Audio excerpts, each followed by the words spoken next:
जहां पर मंतूराम पवार जो निर्दलीय विधायक के रूप में चुनाव लड़ रहे हैं और हमारे बीच उनके कई समर्थक मौजूद हैं। मुख्य रूप से उनके एक समर्थक हमारे बीच मौजूद हैं। हम जानेंगे कि किस प्रकार से जो विधायक का चुनाव लड़ रहे हैं निर्दलीय प्रत्याशी के रूप में उनको यहां समर्थन मिलेगा। जी, आपका न्यूज़ राइटर में स्वागत है। आपका शुभ नाम? जगबंधु विश्वास। जैसा कि अभी हमने रैली के दौरान सुना कि आप भारतीय जनता पार्टी के इस जिले के शीर्षस्थ नेताओं में गिनती होती थी। आज निर्दलीय प्रत्याशी मंतूराम पवार जी के साथ आप आए हैं, तो किस प्रकार इधर आना हुआ और क्या आपको लगता है कि इनका जो क्षेत्र में पकड़ है वो कैसा रहेगा? नहीं, इनका क्षेत्र में बहुत अच्छा पकड़ है। हमने भारतीय जनता पार्टी से नाराज नहीं हुआ हूँ। हम लोग खाली एक व्यक्ति से नाराज हुआ हूँ जो बार बार यहाँ से चुनाव जीतते हैं पर यहाँ का परलकोट के जनता को छलता है। इसलिए हम लोगों ने जब लोकसभा का चुनाव आएगा फिर से मोदी का काम करेंगे, फिर से मोदी को जिताने का काम करेंगे। और इस विधानसभा का चुनाव में हम एकमात्र अपने क्षेत्र के लाडले जो क्षेत्र के संघर्षशील नेता मंतूराम पवार को जिताने के लिए हम लोग भारतीय जनता पार्टी को छोड़ के हम मंतूराम पवार समर्थक दल में शामिल हुए हैं। तो क्या लगता है मंतूराम पवार जी पब्लिक के लिए किस प्रकार कार्य करते हैं? उनका अच्छा काम करेंगे। उनका संघर्ष जो पद में ना रहते हुए भी इतने सारे काम किए। 25 साल पहले उन विधायक बने थे, उसके बाद फिर उन्होंने कोई पद नहीं मिला। कुछ कांग्रेस के दलालों ने उनको बार बार चुनाव हराते थे। फिर इस बार मौका परलकोट के जनता पिछला का कार्यकाल देखते हुए इस बार परलकोट के जनता उनको चुनाव जिताएंगे और परलकोट अंतागढ़ विधानसभा के लिए भरपूर काम करेंगे। हम सभी जनताओं को विश्वास है। जी, अभी वर्तमान में जो विधायक हैं अनूप नाग, जिनकी बात की जाए, जिनका पार्टी ने टिकट काट दिया है कांग्रेस ने, और निर्दलीय चुनाव के साथ वो मैदान में उतरे हुए हैं, तो क्या उनका विकास इस क्षेत्र में कभी नजर आया? उनका विकास क्षेत्र में तो नजर नहीं आया, पर विधायक के नाम से उनके कुछ लोग बहुत सारे लूट मार मचाए थे, बहुत सारे वसूली किया। इसके चलते परलकोट के जनता उनसे खपा था, फिर दो धड़ा में बढ़ गया था, इसलिए उनको कांग्रेस पार्टी ने टिकट नहीं दिया।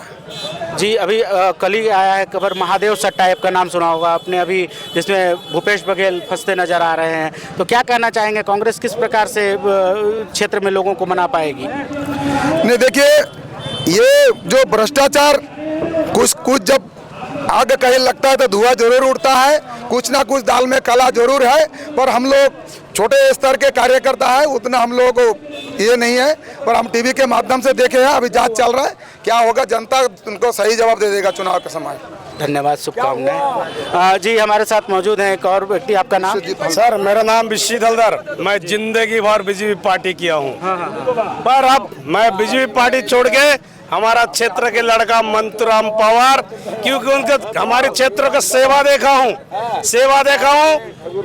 केवल वो भूतपूर्व विधायक रहा, पर उसने हमारे क्षेत्र के इतना छोटे छोटे सेवा दिया, इसलिए सारे पारलकोट के मतदाता ने मन बना लिया कि केवल मंतूराम पवार इलेक्शन नहीं लड़ रहा है, घर घर में मंतूराम पवार तैयार हो गया है। और मैं विक्रम भैया की बात बोलना चाहता हूँ। हमारे यहाँ से उनको विधायक बनाए, मंत्री बनाए, बस्तर विकास प्राधिकरण उपाध्यक्ष बनाए, लोकसभा में भेजा। हमको क्या किया? सिर्फ हमारा बंगो समाज को ठगा है। वो कैसे ठगा? हमको आगे बोले थे राज्य में हमारा शासन होना चाहिए, केंद्र में हमारा शासन होना चाहिए, और आपको बंगबंधु की आदि हम सिविल कस्टम मान्यता नहीं लाते तो हमारा एक कुट्टी नदी है, उसके आगे हम पैर नहीं रखेंगे।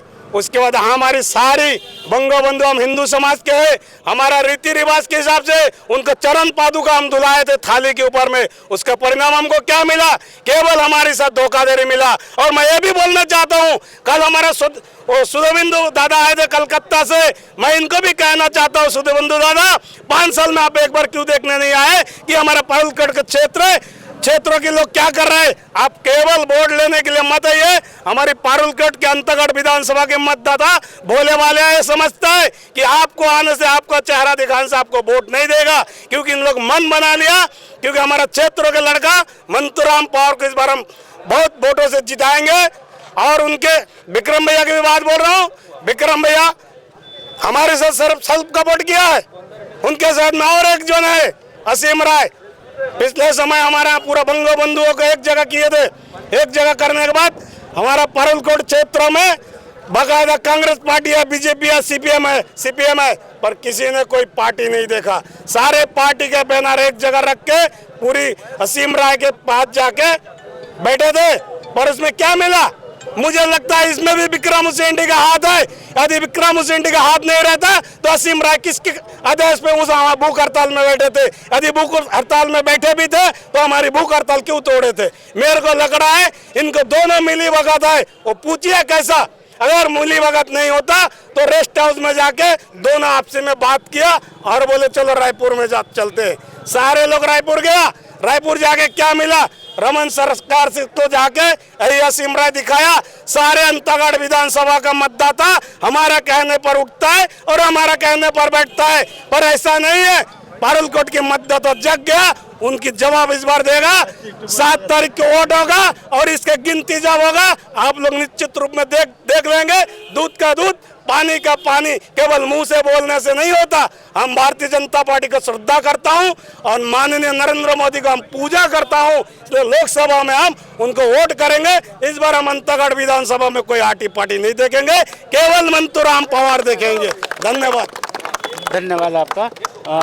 जी, अभी जैसा कि सुनने में आ रहा है जनता के बीच से कि इस बार लोग पार्टी देखने की बात नहीं कर रहे हैं, भाजपा कांग्रेस देखने की बात नहीं कर रहे हैं, मंतूराम पवार को देख रहे हैं, तो क्या कहना चाहेंगे मंतूराम पवार के लिए? देखिए, मैं अंतागढ़ विधानसभा के मंतूराम समर्थक दल का अध्यक्ष हूँ।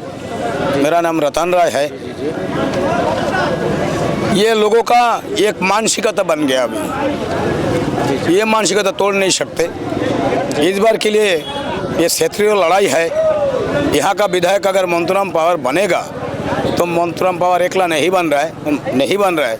यहाँ का जितना भी जनता है पारुलकोट का, अंतागढ़ विधानसभा का, मैं तो कहता हूँ पूरा लोग एक एक करके सभी लोग, सभी जनता, सभी किसान, सभी गरीब दुखी ने यहाँ का विधायक बनेगा। इसलिए बनेगा मंतूराम पवार जी इतना हिम्मत वाला, क्षमता वाला है। आज तक ऐसा नहीं हुआ कि किसी का नाम काम नहीं किया, किसी को नहीं छोड़ा। कांग्रेस, बीजेपी, निर्दलीय कोई पार्टी देखा नहीं, सबका सुख दुख में साथ दिया है। इसलिए इस बार का लड़ाई पूरा क्षेत्र का लड़ाई है। मंतूराम पवार जी जीतेगा इस बार, ये हम लोग आशा भरोसे के साथ हम क्षेत्रीय विकास को लेके आप मतलब आगे बढ़ना चाहेंगे? हाँ, क्षेत्रीय विकास को लेके किस प्रकार का तैयारी है क्षेत्रीय विकास को? क्या प्लानिंग है आपकी? देखिए, इसका पहले मैं कांग्रेसी था, मैं अभी भी कांग्रेसी हूँ, सामने भी कांग्रेसी रहूँगा। क्या हुआ, ये कांग्रेस का प्रत्याशी 3 बार बीजेपी रहने का बाद एक बार कांग्रेस का प्रत्याशी आया अनूप नाग। लेकिन अनूप नाग इतना बड़ा दलाल निकला, इतना बड़ा बेईमान निकला। ये हमारा अंतागढ़ का वोटों से वो जीता था, अंतागढ़ पारुलकोट का वोटों से वो जीता था। लेकिन पारुलकोट का साथ इतना बड़ा धोखाधड़ी किया, पैसा लिया, घूस लिया, ये उनका काम था। उसका कुछ दलाल पाला हुआ था, ये दलाल में उसको सत्यानाश किया और वो खुद भी उस विचारधारा में वो सही आदमी नहीं है। मैं तो कहता हूँ उनका उतना उम्र हो गया, मियाँ बीवी को दोनों को पार्टी से निलंबित किया 6 साल के लिए। उसको राजनीति नहीं करना था अभी, ठीक है, निर्दलीय प्रत्याशी हिसाब से राजनीति नहीं करना था उसको। ना उम्र इतना हुआ, मियाँ बीवी ना दोनों का कम से कम सन्यास लेके वृंदावन में जाना था या तो हरिद्वार में जाना था। धन्यवाद। आपने देखा कि किस प्रकार से जनता जो है वो जो पवार के समर्थन में नज़र आ रही है। कांग्रेस और बीजेपी की बातें यहाँ नहीं हो रही हैं, सिर्फ और सिर्फ यहाँ विकास, क्षेत्रीय विकास के मुद्दों पर बात हो रही है। कैमरामैन राम के साथ रविश अग्रवाल, न्यूज़ राइटर, छत्तीसगढ़।